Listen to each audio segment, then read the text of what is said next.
Hello students. पिछले videos में हमने रिलेशन और फिर रिलेशन के करेस्पॉन्डिंग डोमेन, रेंज और कोडोमेन ये सारे टर्म्स समझ लिए हैं। आगे बढ़ने से पहले कुछ चीज़ें और भी हम देख लेते हैं कि जैसे अगर मान लीजिए हम बोलते हैं कि हमारा a comma b belongs to a relation R, ठीक है, तो इसको हम लोग लिखते हैं, we write it as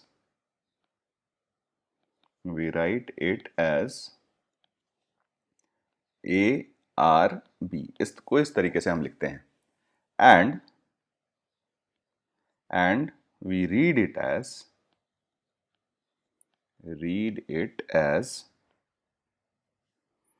a is related to b under relation are.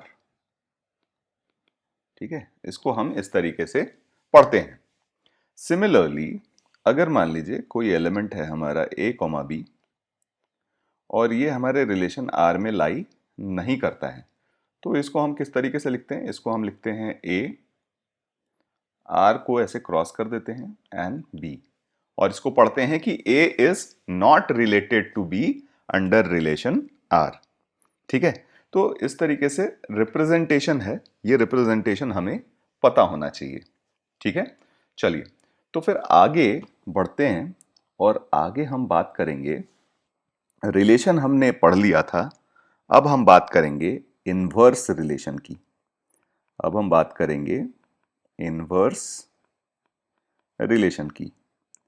तो इनवर्स रिलेशन हमेशा हम किसी गिवन रिलेशन के रेस्पेक्ट में ही डिफाइन करते हैं। इनवर्स रिलेशन हम लोग कभी हमेशा किसी गिवन रिलेशन के रेस्पेक्ट में ही डिफाइन करते हैं।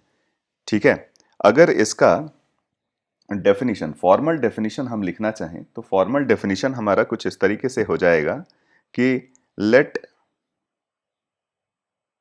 ए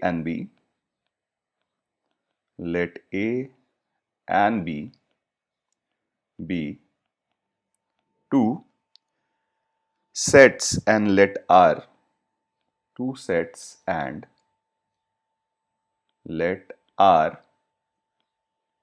be a relation from A to B, ठीक है। तो then inverse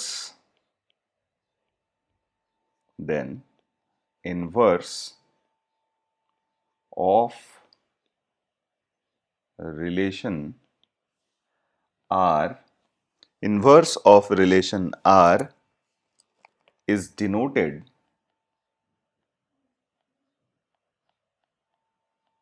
by R inverse, इस तरीके से हम डिनोट करते हैं इसको। ठीक है, and is a relation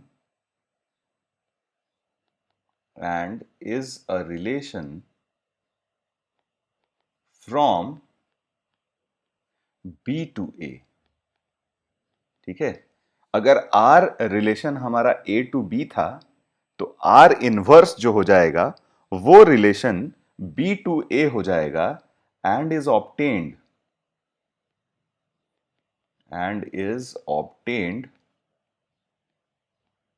by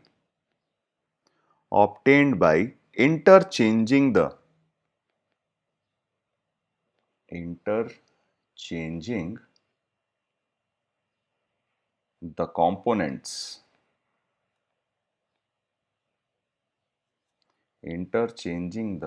components of ordered pairs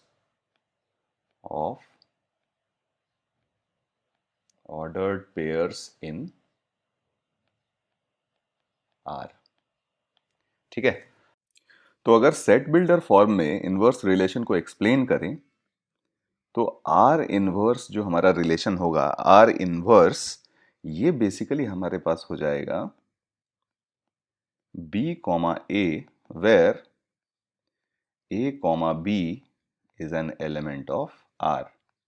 ठीक है, तो यानी इनवर्स रिलेशन के लिए हम लोग क्या करते हैं कि जो भी हमारे पास गिवन रिलेशन आर में जो ऑर्डर्ड पेयर है उसके बेसिकली ऑर्डर्ड पेयर के कंपोनेंट्स हम इंटरचेंज कर देते हैं। इंटरचेंज करने का मतलब कि जो पहले फर्स्ट कंपोनेंट था उसको अब सेकंड कंपोनेंट बना देंगे, और जो सेकंड कंपोनेंट था उसको हम फर्स्ट कंपोनेंट बना देंगे। आइए एक एग्जांपल से समझते हैं। हम एग्जांपल से समझते हैं। तो जैसे मान लीजिए हमारे पास एक क्वेश्चन है कि ए एक सेट दिया हुआ है। लेट अस से ए एक सेट दिया हुआ है हमारे पास, जिसमें हमारे पास 1 से लेकर 10 तक के नंबर्स हैं। ठीक है, ये हमारे पास सेट दिया हुआ है, और आर एक रिलेशन दिया हुआ है जिसमें हम एलिमेंट x कॉमा वाई ले रहे हैं, x कॉमा वाई ले रहे हैं। ठीक है, r is a relation on a। ठीक है, और यहाँ पे प्रॉपर्टी जो हम यूज कर रहे हैं x और y को आइडेंटिफाई करने के लिए, वो हम यूज कर रहे हैं x plus 2y is equal to 10, जहां पे हमारे पास x और y दोनों ही a के एलिमेंट्स हैं। ठीक है, तो ये हमें r दिया हुआ है। हमारे पास क्वेश्चन ये हमसे पूछा जा रहा है, क्वेश्चन ये पूछा जा रहा है कि find are inverse. Find are inverse, are inverse हमें निकालना है। ठीक है, तो आइए इसको मिलके हम लोग सॉल्व करते हैं। तो सबसे पहले आर इनवर्स निकालने के लिए हमें आर निकालना जरूरी है। ठीक है, तो आइए आर निकालते हैं। तो हमारे पास रिलेशन इस तरीके से दिया हुआ है कि x प्लस 2y, इसकी वैल्यू 10 होनी चाहिए, है ना। x plus 2y is equal to 10 होना चाहिए।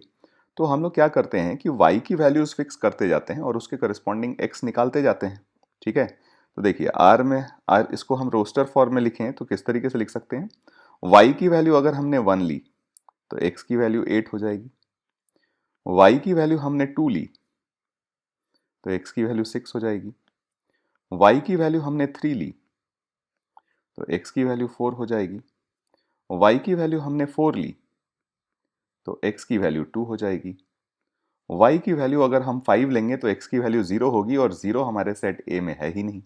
ठीक है, तो ये हमारा रिलेशन बन जाएगा R। अब यहां से अगर हमें R इनवर्स निकालना है, ठीक है, R इनवर्स निकालना है तो हमें कुछ नहीं करना। हमें क्या करना है, कंपोनेंट्स इंटरचेंज कर देने हैं। तो हमारे पास जो एलिमेंट्स बन जाएंगे वो 1,8, 2,6, 3,4 एंड देन 4,2। तो ये हमारा आर इनवर्स बन गया। ठीक है, बड़ा आसान सा है, और आसानी से हम किसी भी गिवन रिलेशन का इनवर्स इस तरीके से निकाल सकते हैं।